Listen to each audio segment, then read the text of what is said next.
teman-teman Great Commission Youth. Yuk kita mau mulai ibadah online pertama kita. Mari kita siapkan hati kita mau nyanyikan pujian Jesus It Is You.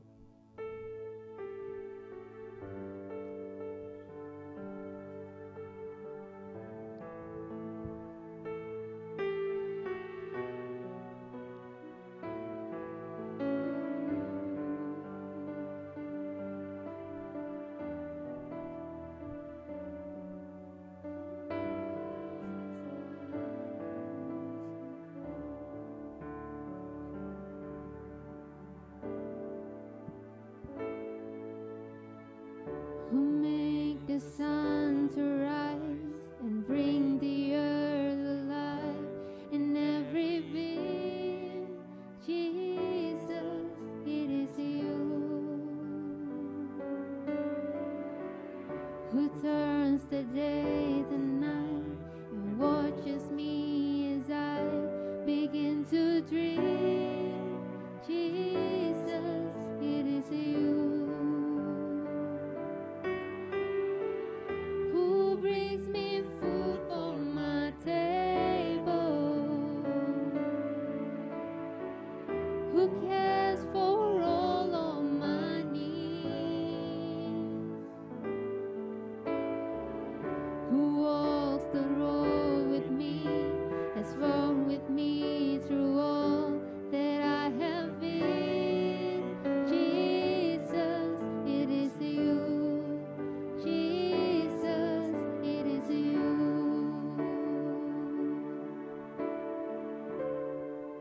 So I lift my hand and I bring my song.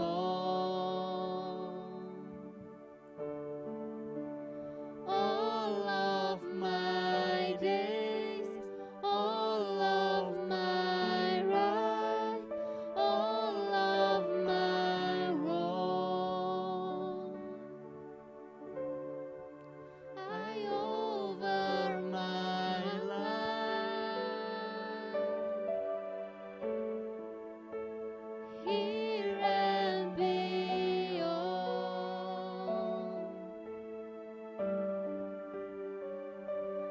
to the one thing true, Jesus, it is you.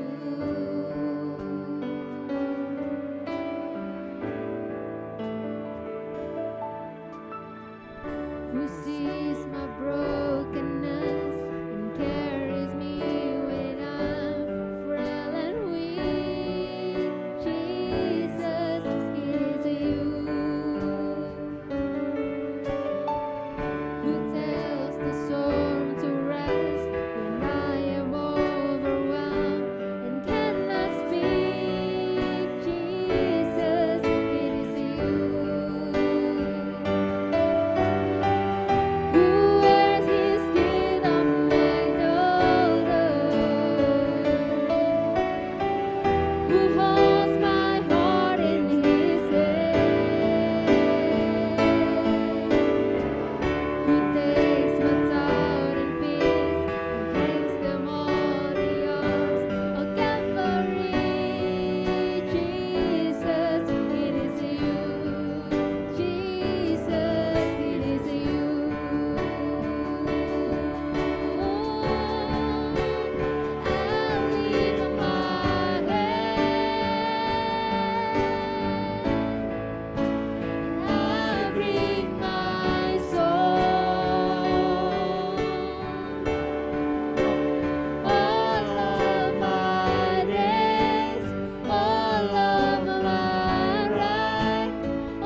Terima kasih Bapak, terima kasih telah mengumpulkan kami di sini Tuhan. Terima kasih atas berkat-Mu yang melimpah Tuhan. Terima kasih atas kesempatan ini kami dapat memulai kembali ibadah youth kami Tuhan. Kami ingin memulai ibadah hari ini Tuhan, sore ini Tuhan. Tuhan berkati, Tuhan pimpin Tuhan. Tuhan turun tangan ikut serta dalam ibadah ini Tuhan. Terima kasih Tuhan, kami mengucap syukur dalam nama Yesus. Haleluya. Amin. Amin.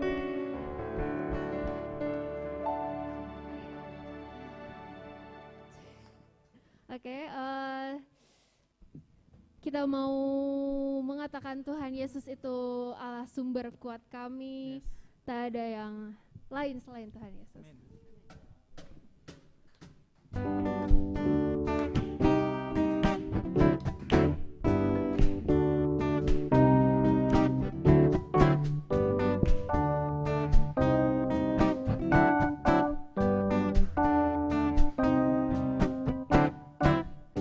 Hanya Kau milikku di surga. Tiada yang kuingini di bumi, hanya Kau. Tak kuandalkan kekuatanku, namun yang pasti Kau tetap selamanya Allah sumber kuatku, Allah sumber kuatku, Allah sumber kuatku dan bagianku selamanya, selamanya.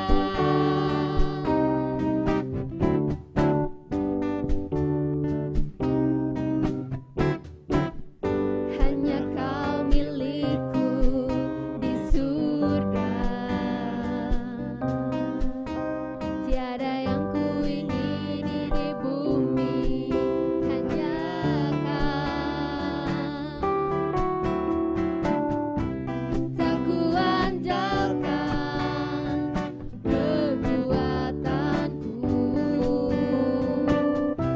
namun yang pasti Kau tetap selamanya Allah sumber kuatku, Allah sumber kuatku, Allah sumber kuatku dan bagianku selamanya, Allah sumber kuatku, Allah sumber kuatku, Allah sumber kuatku dan bagianku selamanya, selamanya, selamanya, selamanya.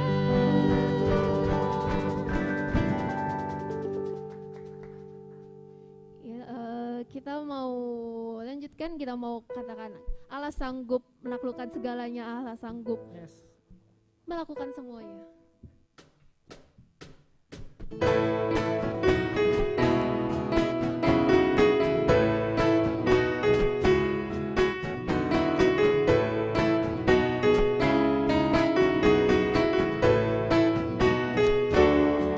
Apa yang tak pernah dilihat mata,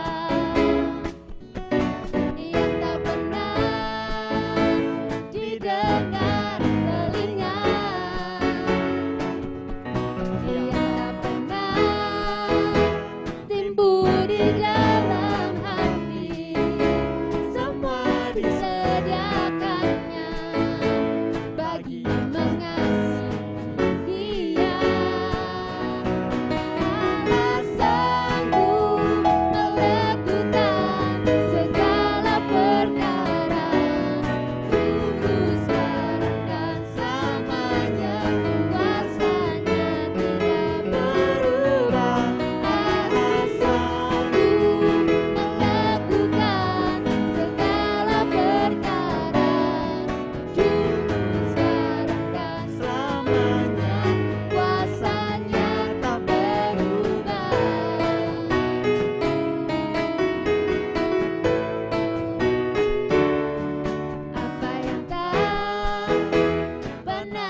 sekarang kita mau memasuki firman Tuhan. Mari kita siapkan hati kita untuk mendengarkan firman Tuhan.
dekat lagi padamu, hingga dalam indahnya dekapan kasih-Mu.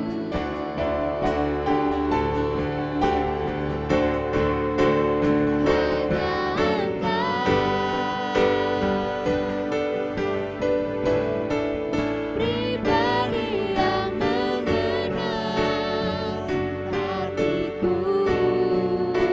tiada yang tersembunyi bagimu.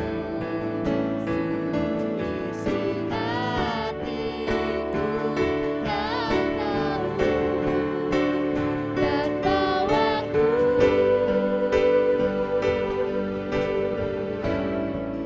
untuk lebih dekat lagi padamu, hingga dalam indahnya dekapan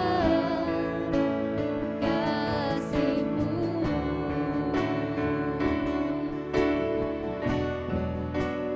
Hingga dalam indahnya dekapan, hingga dalam indahnya dekapan, hingga dalam indahnya dekapan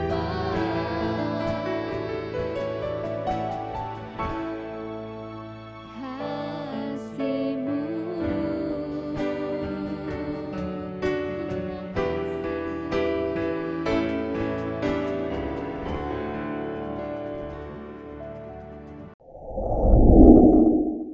Shalom semuanya, selamat datang di ibadah perdana Great Commission Youth yang adalah ibadah dari GBI Amanat Agung untuk pemuda dan remaja.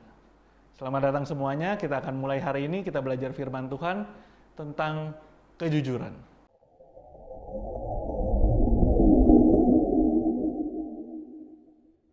Ya, tema pada hari ini saya akan membawakan tentang jujur. Tema besarnya atau tema panjangnya adalah jujur di dalam dunia yang tidak jujur. Kenapa saya bilang tidak jujur? Karena kita tahu sendiri di dalam dunia ini banyak ketidakjujuran. Saya pernah membaca suatu artikel ketika mulai masa pandemi COVID-19, setiap hari ada 40 berita hoaks muncul. Setiap hari 40. Itu menandakan bahwa kita hidup di dalam dunia yang tidak jujur. Tetapi kita sebagai anak-anak Tuhan, kita harus menjadi pribadi yang jujur. Hidup kita harus jujur. Nah, kita akan memulai dengan apakah arti kata jujur itu sendiri. Dari Kamus Besar Bahasa Indonesia, jujur adalah lurus hati, tidak berbohong, tidak curang, tulus dan ikhlas. Jadi jujur itu adalah lurus hati, tidak berbohong, tidak curang, tulus dan ikhlas. Kalau kita baca di Alkitab sendiri, ketidakjujuran itu ada dari kitab Kejadian. Kitab pertama dari Alkitab kita sudah mencatat tentang ketidakjujuran. Kalau teman-teman tahu, mungkin dari kisah Kain dan Habel. Ketika Kain membunuh adiknya sendiri, Habel, karena iri hati, ketika itu Tuhan bertanya, Kain, di manakah adikmu Habel? Tetapi Kain langsung berkata, aku tidak tahu. Itu mungkin adalah kebohongan atau ketidakjujuran yang tercatat di dalam Alkitab. Ketika itu Kain sudah tidak jujur kepada Tuhan. Itu yang tercatat di dalam Alkitab. Jadi di dalam Alkitab pun tercatat bahwa ada ketidakjujuran tercatat di dalam kisah Alkitab. Jadi apa yang bisa kita pelajari tentang jujur ini? Karena kan kejujuran itu orang bilang penting. Di dalam setiap hubungan kita, misalnya yang lagi pacaran, selalu dibilang bahwa kejujuran nomor 1 di antara kita. Misalnya, saya nggak tahu. Tapi kejujuran itu sangat penting di dalam semua hubungan. Dalam hubungan kerja, hubungan keluarga, kejujuran itu selalu penting. Tetapi kenapa sulit? Karena itu kita belajar. Yang pertama adalah kita harus tahu bahwa, poin pertama, Tuhan senang dengan kejujuran. Kita harus tahu bahwa Tuhan senang. Jadi kita baca Alkitab kita di Amsal 11 ayat 1. Neraca serong adalah kekejian bagi Tuhan, tetapi ia berkenan akan batu timbangan yang tepat. Atau saya bacakan lagi dalam bahasa Indonesia masa kini supaya lebih jelas. Tuhan membenci orang yang memakai timbangan yang curang, tetapi ia senang dengan orang yang memakai timbangan yang tepat. Atau saya boleh bilang bahwa Tuhan senang dengan orang yang jujur. Jadi Tuhan senang dengan kejujuran. Jujur dalam apa? Kita sering bilang bahwa jujur dalam perkataan. Tetapi kita mau belajar lagi pada hari ini bahwa jujur itu bukan hanya dalam perkataan, tetapi dalam perbuatan dan dalam hati kita.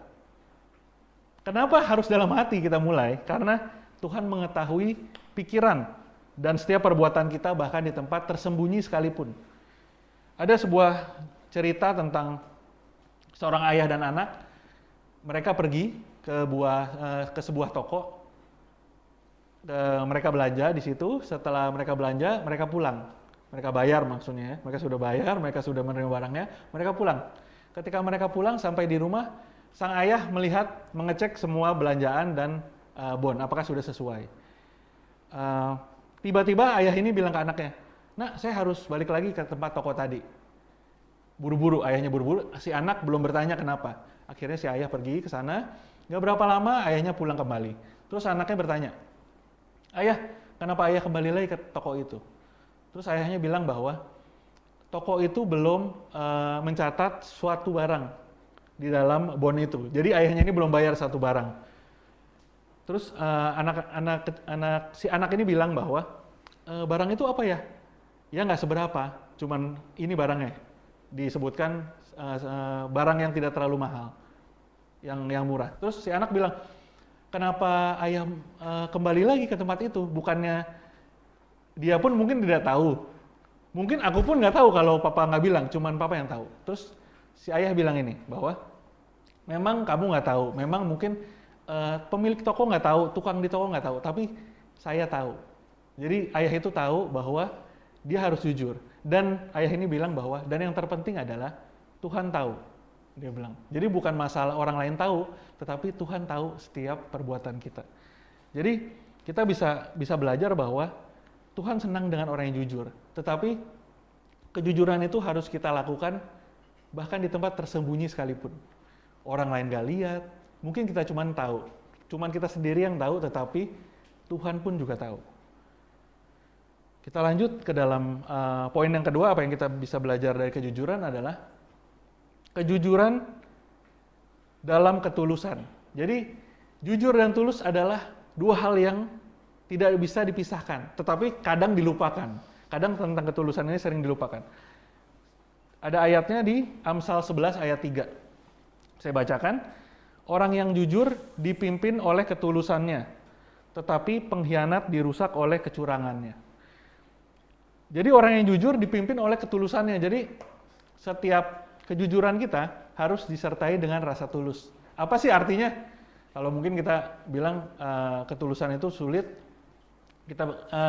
kita bisa beranggapan seperti ini. Jujur yang tanpa dipaksa.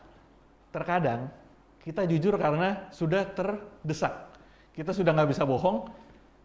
Mungkin kita pernah melakukan sesuatu di rumah, melakukan kesalahan, tapi kita mau tutup-tutupin. Mungkin ya. Kita mungkin kalau saya dulu pernah memecahkan sebuah barang di rumah. Tetapi saya sembunyikan jadi tidak ketahuan. Tapi karena orang rumah tahu, jadi ditanya, "Ini siapa yang pecahin?" Akhirnya karena terdesak, saya mengaku juga. Maksud saya, kejujuran bukan karena kita terpaksa, tetapi karena tulus. Jadi ada, saya teringat cerita tentang Zakheus. Zakheus, sang pemungut cukai, ketika dia bertemu Tuhan Yesus, ketika Tuhan Yesus bertamu ke rumahnya, orang-orang pada bilang, "Wah, ini kok Tuhan Yesus bergaul dengan para pendosa." Tetapi Tuhan Yesus mau datang ke rumah Zakheus, dan Zakheus langsung bilang bahwa, "Tuhan, kiranya ada yang aku peras, aku akan mengembalikan 4 kali lipat dari yang pernah aku peras." Jadi bukannya Tuhan Yesus ngomong, "Zakheus, kamu harus kembalikan." Tetapi dia dengan rela hati, dengan tulus hati, karena dia sudah bertobat, karena dia tahu harus jujur, dia bilang kepada Tuhan, Tuhan, saya akan kembalikan 4 kali lipat. Jadi ini adalah sikap yang baik dari Zakheus ketika dia bertobat dan mau berubah untuk hidup jujur. Dia tidak terpaksa, tetapi dengan rela hati. Jadi dari kita pun sebagai anak-anak Tuhan, jujur itu harus disertai dengan ketulusan. Jadi bukan ada maunya. Kadang kita kalau lagi sama orang tua, wah kita jujur gini supaya nanti kita diberikan sesuatu. Tetapi di sini saya mau bilang bahwa jujur itu harus dengan tulus. Oke, kita lanjut. Yang poin ketiga adalah jujur menjadikan hidup lebih mudah. Mungkin kita sering bilang bahwa mungkin lebih gampang bohong daripada jujur gitu. Tetapi di dalam Alkitab tertulis bahwa kejujuran menjadikan hidup lebih mudah. Ada ayatnya di Amsal 11 ayat 5. Jalan hidup orang baik diratakan oleh kejujuran. Tetapi orang jahat membawa diri kepada kehancuran. Jadi jalan hidup orang baik diratakan oleh kejujuran. Mungkin kalau kita bilang bahwa hidup jujur itu lebih mudah. Karena apa? Kita hidup tanpa manipulasi, tanpa kepalsuan, tanpa kebohongan. Karena saya pernah mendengar sebuah kata-kata bahwa kebohongan satu akan ditutupi oleh kebohongan lainnya. Jadi akan terus berjalan kebohongan. Tetapi kalau kejujuran akan stay sampai di sana karena itu udah jujur. Gitu. Jadi kebohongan akan membawa kepada kebohongan selanjutnya. Tetapi kalau hidup jujur akan membawa kepada kejujuran-kejujuran berikutnya karena kita tanpa beban. Nah, digambarkan seperti ini. Hidup jujur, jalan orang baik adalah Oke, di dalam Amsal 11 ayat 5, jalan hidup orang baik diratakan oleh kejujuran. Jadi kita pasti memilih kalau ada jalanan, kita mau lewat nih, kita bawa motor, bawa mobil.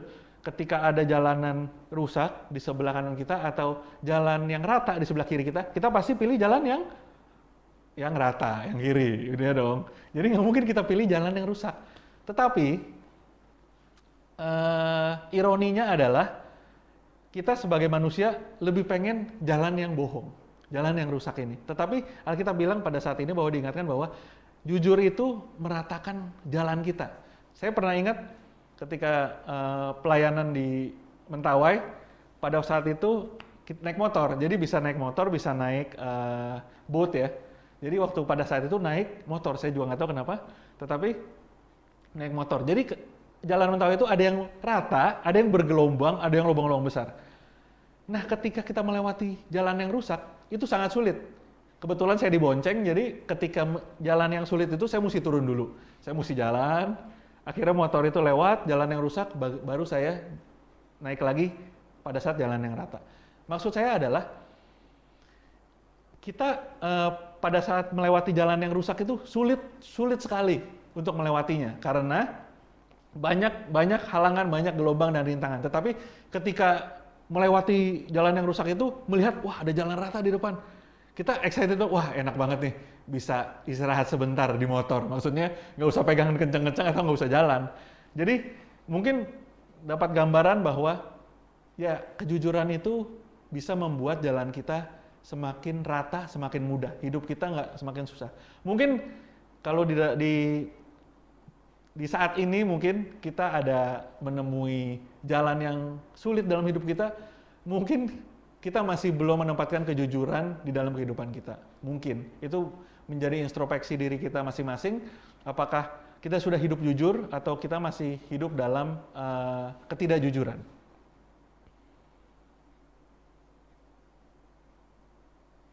Oke, yang keempat adalah jujur adalah karakter ilahi yang akan berpengaruh dalam setiap aspek kehidupan kita. Saya ulangin, jujur adalah karakter ilahi yang akan berpengaruh dalam setiap aspek kehidupan kita. Jadi, jujur di sini bukan hanya dipakai pada saat kita ujian, atau kita ulangan, atau jujur itu bukan pada saat janji nikah misalnya, kan banyak sekarang juga udah mau menikah teman-teman di sini. Jadi bukan pada suatu saat aja, tetapi jujur adalah karakter ilahi yang akan berpengaruh dalam setiap aspek kehidupan kita. Contohnya apa? Kita baca ayatnya di Amsal 11 ayat 11. Berkat orang jujur memperkembangkan kota, tetapi mulut orang fasik meruntuhkannya. Jadi berkat orang jujur memperkembangkan kota. Jadi kalau kita bilang bahwa jujur, ngapain jujur? Kita nggak berdampak apa-apa. Tetapi di Alkitab ini bilang bahwa kita bisa mengembangkan kota karena kejujuran kita. Karena apa? Kalau saya boleh tarik mundur lagi bahwa adalah berkat orang jujur atau kejujuran kita berpengaruh di kota kita, bisa ke bangsa dan negara. Lebih turun lagi di lingkungan kita, di kantor kita, di dalam kegiatan sosial kita. Yang ketiga bisa di keluarga kita. Seperti kisah seorang ayah dan anaknya tadi. Ketika sang ayah jujur di dalam kehidupannya, pasti anaknya itu akan berdampak. Dia akan ingat kisah ayahnya dan dia akan melakukan hal yang sama, kejujuran itu. Dan akan berpengaruh kepada diri sendiri. Jadi jujur itu berguna untuk semuanya. Jadi bukannya kita sering berpikir begini, ya kita bohong kita sendiri yang tahu. Kita nggak rugiin siapa-siapa kok. Tetapi kita tahu bahwa setiap kejujuran kita itu bisa memperkembangkan diri kita sendiri, keluarga kita, lingkungan kita, bahkan negara kita, bangsa kita.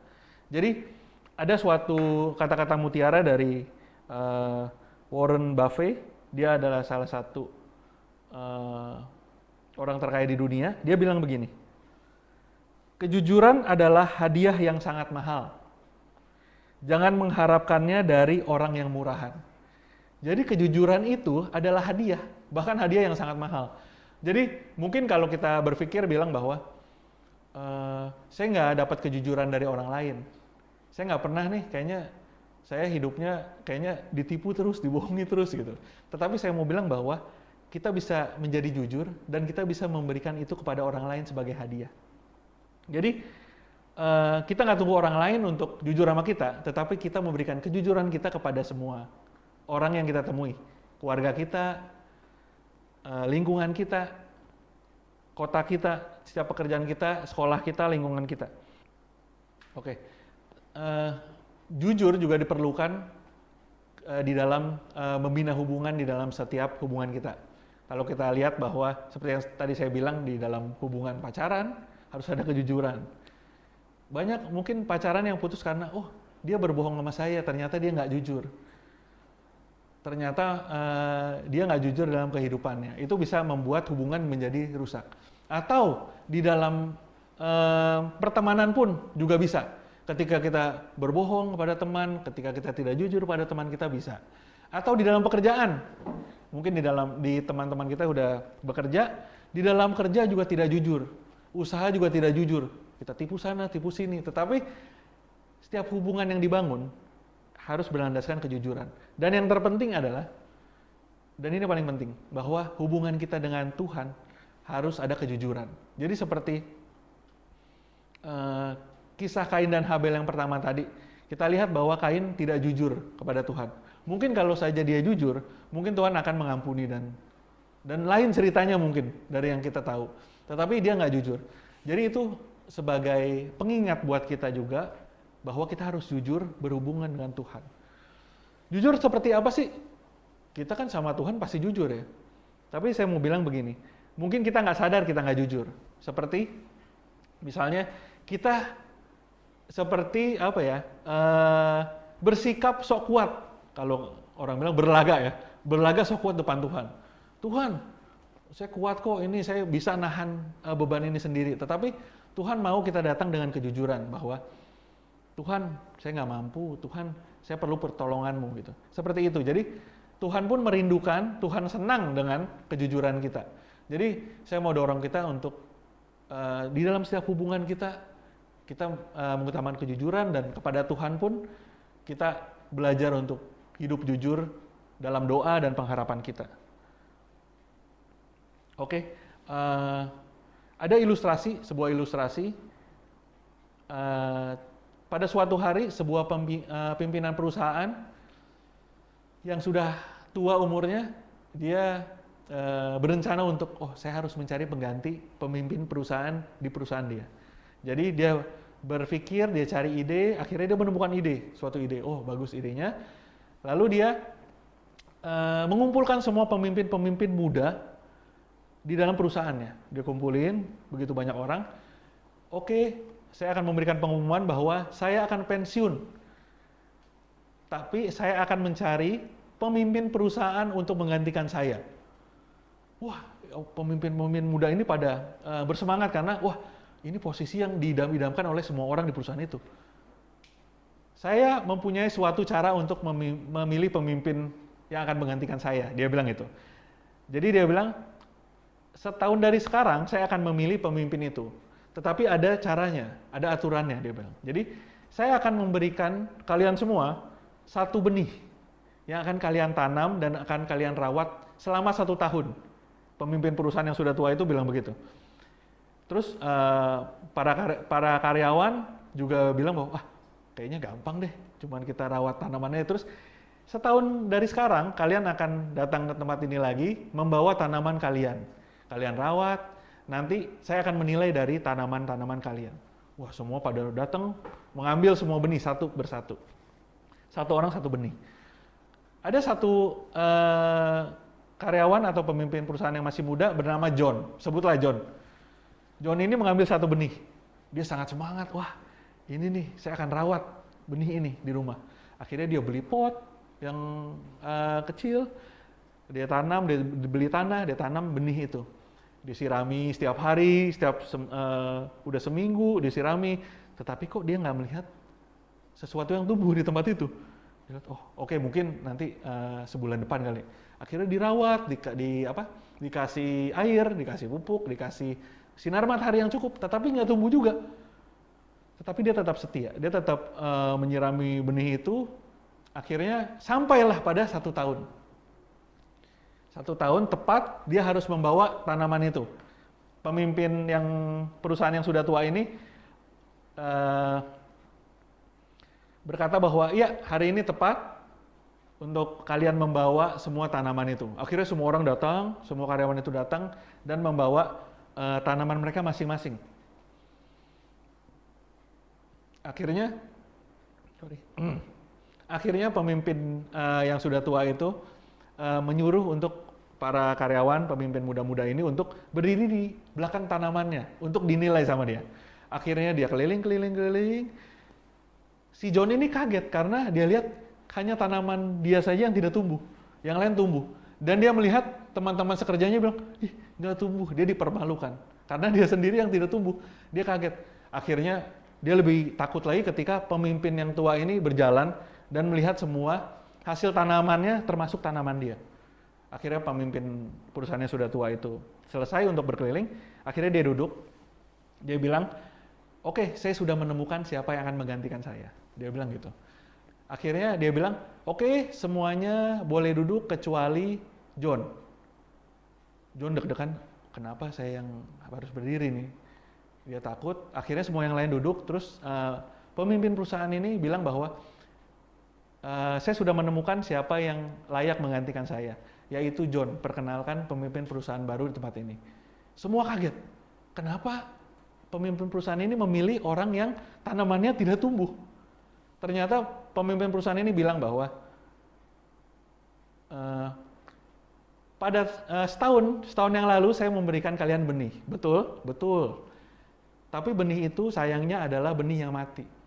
Saya sudah merebusnya sampai dia matang dan itu tidak akan bertumbuh sebetulnya. Tetapi kalau saya lihat sekarang ini bahwa berarti yang hanya melakukan yang jujur adalah John. Karena itu John layak untuk menggantikan saya menjadi pemimpin perusahaan di tempat ini. Dari ilustrasi tadi mungkin kita bisa belajar bahwa dalam setiap kehidupan kita, di dalam setiap apa yang kita jalani, hubungan kita dengan siapapun, dengan orang tua, dengan teman kita, dengan pasangan kita, diperlukan kejujuran. Bahkan mungkin yang orang lain mungkin tidak tahu, tetapi Tuhan tahu. Jadi saya akan mendorong, menguatkan kita semua untuk memulai hidup jujur pada saat ini. Mungkin kita berpikir bahwa bohong-bohong dikit nggak apa-apa lah. Ya dikit-dikit nggak apa-apa. jujur mah nggak perlu lah gitu. Kita bisa bohong kok, orang cuma dikit nggak bakal pengaruh kemana-mana. Tetapi saya mau bilang bahwa kenapa seseorang bisa dibilang sebagai seorang penyanyi? Karena dia konsisten bernyanyi. Kenapa orang bisa disebut penari? Karena dia konsisten untuk menari. Sama seperti hidup kita. Kenapa kita bisa dibilang orang yang jujur? Karena kita konsisten untuk berbuat jujur. Kita berbuat jujur dimulai dari apa? Dimulai dari kehidupan kita sehari-hari. Mungkin ketika kita bangun pagi, kita punya pilihan untuk jujur atau enggak. Ketika kita memulai usaha kita, memulai pekerjaan kita dihadapkan oleh dua pilihan ini. Jujur atau enggak. Mungkin kita bisa mengingatkan kembali bahwa kita mau jadi orang jujur atau tidak. Kenapa bisa kita dikenal sebagai orang jujur? Karena kita konsisten berbuat jujur. Jadi jujur bukannya perbuatan sekali, tetapi perbuatan yang terus kita jalani dalam setiap kehidupan kita. Oke, terima kasih sudah beribadah bersama kami, menyaksikan ibadah online ini. Untuk tema tahun ini kita berbicara tentang karakter ilahi. Jadi selama tahun ini ibadah Youth, Great Commission Youth akan membahas tentang beberapa karakter-karakter ilahi yang harus ada dalam kehidupan kita. Saya berharap kita semua bisa setia mengikuti setiap ibadah, setiap pemberitaan firman Tuhan di Great Commission Youth, dan sampai jumpa lagi di kesempatan yang akan datang. Tuhan Yesus memberkati.